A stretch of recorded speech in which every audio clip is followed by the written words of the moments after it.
Why was Edmund Kirby Smith the last Confederate general to surrender? Have you ever wondered why Edmund Kirby Smith was the last Confederate general to lay down his arms? His story is quite fascinating and tied to the unique circumstances of his command. Smith led the Trans-Mississippi Department, a vast area that included Arkansas, Missouri, Texas, western Louisiana, the Arizona Territory, and the Indian Territory. This region was geographically isolated from the rest of the Confederacy, especially after the Union captured Vicksburg and Port Hudson in mid-1863. These events effectively cut off communication and coordination between Smith and Confederate forces east of the Mississippi River.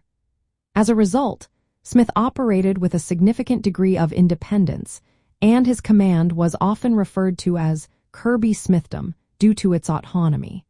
This isolation played a big role in why he was the last to surrender. Smith's surrender did not happen until May 26, 1865, which was well after General Robert E. Lee surrendered at Appomattox Courthouse on April 9, 1865. The delay in Smith's surrender was largely due to the remote nature of his command and the slow spread of news about the Confederacy's collapse. When he finally surrendered his troops at Galveston, Texas, it was to Union General Edward Canby. This marked the end of major Confederate military resistance. After surrendering, Smith fled to Mexico and Cuba to avoid arrest for treason. However, he returned to the United States later that year when amnesty was offered to those who pledged loyalty to the Union.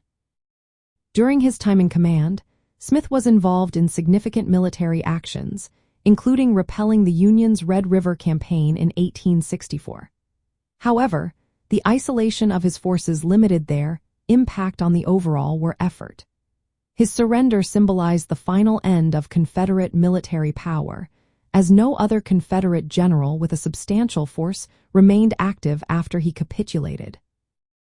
Brigadier General Stand Watie, a Cherokee leader, surrendered later in June 1865, but he commanded a smaller force and was not a full general like Smith.